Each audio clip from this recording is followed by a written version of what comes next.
2 Pedro, capítulo de número 3, segunda epístola de Pedro, chegando ali próximo ao livro de Apocalipse, irmãos, aleluia, 2 Pedro, capítulo 3,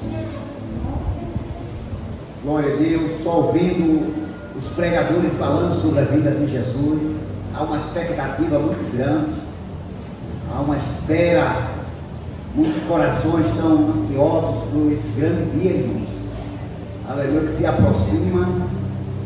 Creio eu que os crentes estão esperançosos, como nunca teve antes, né?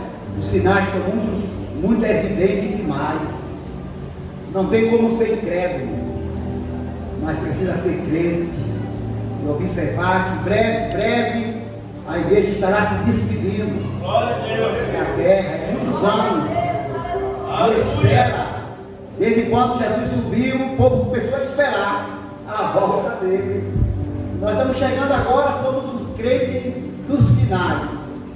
Aqueles que leem e examinam as escrituras estão vendo, aleluia, o que realmente está acontecendo sobre a terra. Em 2 Pedro capítulo 3 fala sobre a vinda do Senhor. Domingo passado falou sobre os 10 crentes, baseado nas 10 virgens, que 5 eram prudentes e 5 não eram prudentes.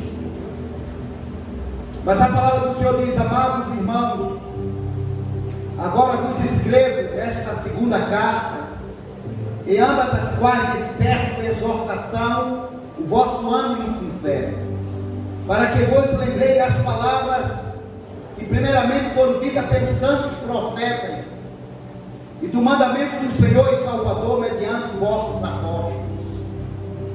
Sabendo primeiro isto, que nos últimos dias virão escarnecedores, andando segundo suas próprias concupiscências, dizendo: onde está a promessa? Onde está a promessa da sua vinda? Porque desde os pais dormiram, todas as coisas permanecem como desde o princípio da criação. Eles voluntariamente ignoram isto, que pela palavra de Deus, já desde a antiguidade existiram os céus e a terra, que foi tirado da água e do meio da água subsiste, pelas quais coisas pereceu o mundo de então, coberto com águas do dilúvio.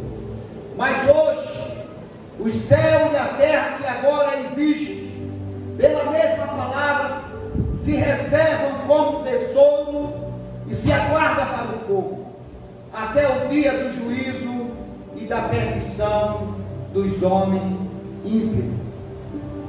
Verso 10: mas o dia do Senhor virá como um ladrão da noite, no qual os céus passarão com grande estrondo, os elementos ardendo se desfarão, e a terra e as obras que nela há se queimarão.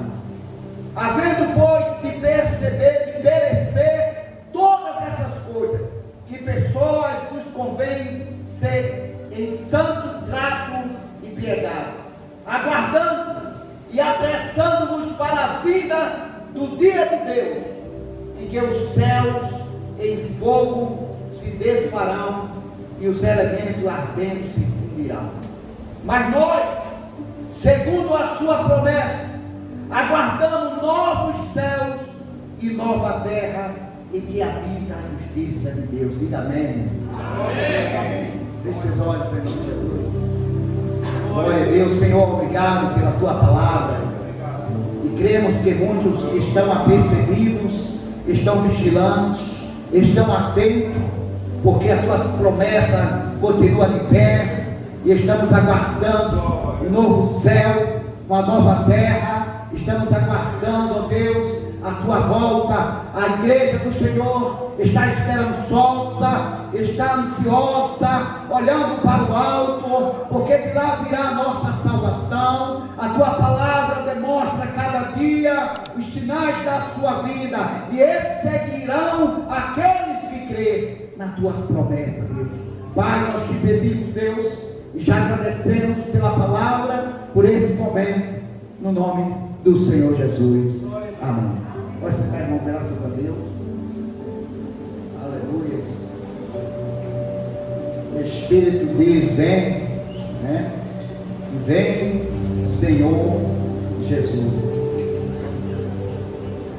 Olhando para a palavra de Deus, nós vimos aqui, amados, que nós já tivemos exemplos passados de coisas que aconteceram mundialmente, de castigos que o Senhor levantou sobre a terra, e nós vimos aqui que ela já foi destruída uma vez, nós sabemos, pelo dilúvio, aleluia, onde aqueles que não entraram pelaquela porta, e muitos diziam que Noé estava ficando doido da cabeça, porque nunca se ouviu falar que houvesse chuva, ou seja, que chovesse de cima para baixo,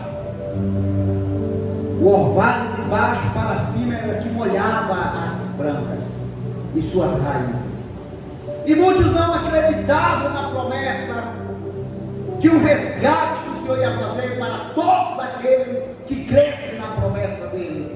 Aleluia. A Bíblia vai nos dizer também no livro de Gênesis capítulo 18, a partir do verso 20, que o Senhor chama Abraão e fala para ele a respeito de duas cidades próximas dele, uma chamada Gomorra, outra chamada Sodoma, e o Senhor chama Abraão, conta para Abraão o que vai fazer naquela cidade. Abraão se desespera, porque lá naquela cidade, ele tinha parente lá naquela cidade, e esse castigo não era mundialmente para todos, mas era para aquela cidade e as demais circunvizinhas daquela cidade. Havia um mandato de destruir, queimar aquela cidade. E a Bíblia diz que Abraão, ele pergunta para Deus, se houver 50 justos naquele lugar, se ele iria destruir aquele lugar. E o Senhor disse, olha, por amor a esses 50 justos, eu não destruirei a cidade toda. Se tiver 50 pessoas clamando, adorando ao Deus de Israel, ao Deus Criador, eu não destruirei aquelas duas cidades. E como o Senhor falasse para Abraão que não tinha 50 pessoas justas ali, Sodoma e Gomorra, segundo pesquisadores, era a cidade que tinha mais ou menos 45 a 65 mil habitantes naquela cidade ali. E não tinha 50 pessoas que adorassem ao Deus verdadeiro. Havia naquela cidade pessoas idólatras, mentirosas, pessoas que não temiam a Deus, não faziam caso de Deus, não estavam nem aí para os mandamentos do Senhor. E o Senhor disse para Abraão que não tinha 50 pessoas justas naquele lugar. E a Bíblia vai dizer que Abraão pergunta para Deus novamente, se tiver 45 pessoas naquele lugar, se ele não destruiria aquele lugar. E a Bíblia vai nos dizer novamente que não tinha 45 pessoas justas naquele lugar. E essa justa eram pessoas tementes a Deus, pessoas que reconheciam o Deus Criador dos céus e o Deus Criador da terra. E Abraão desistiu de estar diminuindo 5 em 5. E a Bíblia diz que agora Abraão olha para Deus, pergunta se houver 40, não tinha 40 pessoas. Se houver 30, não tem 30 pessoas justas aí, Abraão. Parecia até que Deus era injusto em destruir uma cidade tendo muitos justos naquele lugar. E Abraão foi diminuindo para 30, 20, e chegando em 10. É como ele cansasse, ficasse desiludido com aquela cidade. E não tinha 10 pessoas justas ali. E observando mais a palavra de Deus, tem que dar contagem, não tinha 5 pessoas naquela cidade de 65 mil, vamos dizer assim, que buscasse ao Deus verdadeiro. Irmão, nós estamos entrando em um momento tão difícil nesse século.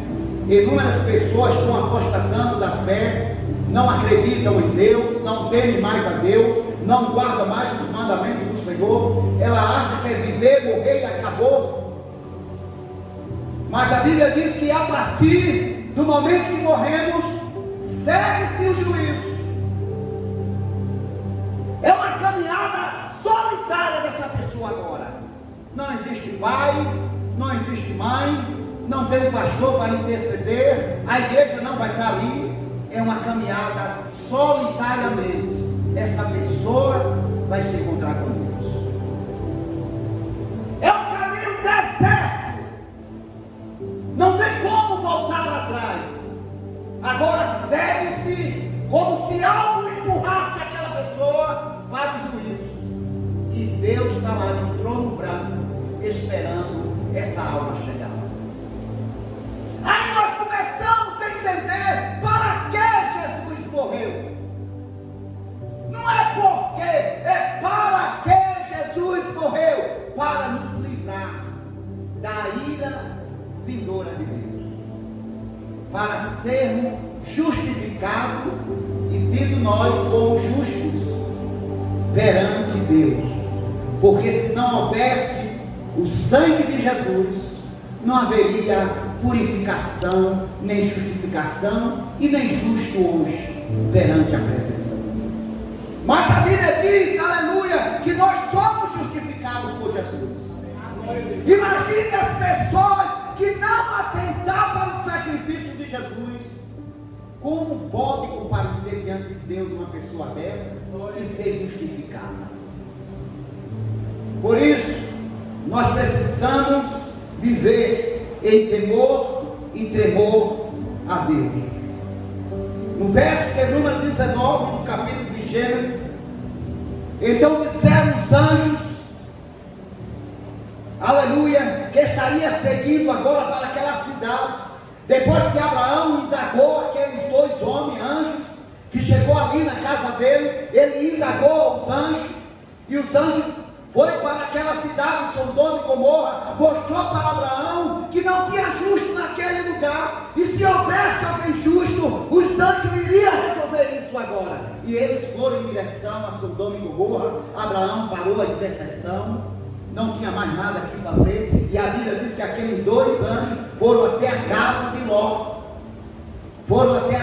Ló, parente de Abraão. É como ele dissesse: Abraão, fica na sua, porque nós não vamos castigar, aleluia, o justo junto com o ímpio. Não iremos castigar o justo jamais.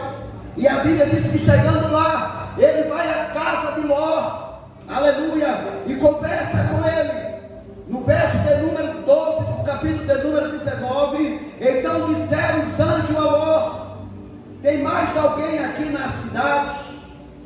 Os teus genros, teus filhos, tuas filhas e todos quantos tem nesta cidade, tira-os fora desse lugar.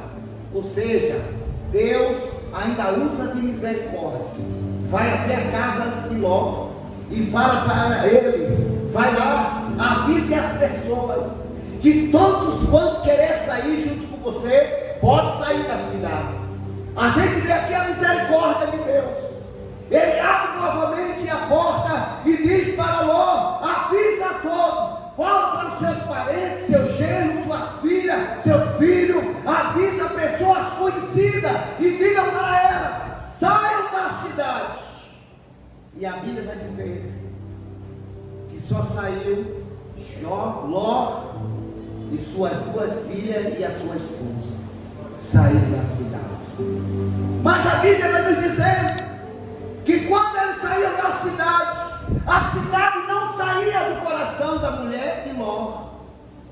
Ela estava saindo da cidade e a cidade estava no coração dela. E a Bíblia vai dizer que o anjo disse: não olhe para trás. E nós sabemos que aquela mulher olhou para trás, e a Bíblia diz que ela virou uma estátua de sal. Queridos, quantas pessoas podem estar temendo na igreja e o mundo ainda dentro dessas pessoas? Quantas pessoas podem ainda estar no caminho, saindo, mas ainda olha para ainda anela as coisas do mundo, ainda deseja as coisas do mundo. Aquela mulher, ela desejava as coisas que oferecia naquela cidade. Aquela mulher estava com o coração dentro da cidade. A Bíblia vai nos dizer também que no tempo de Moisés tirava o povo do Egito, mas o Egito estava dentro do povo. O Egito estava lá no coração daquele povo, ainda saindo. Eles queriam voltar para o Egito, porque eles saíram do Egito, mas o Egito estava dentro deles ainda. O problema hoje é esse. Muitas pessoas dizem que saíram do mundo, mas o mundo ainda está dentro delas.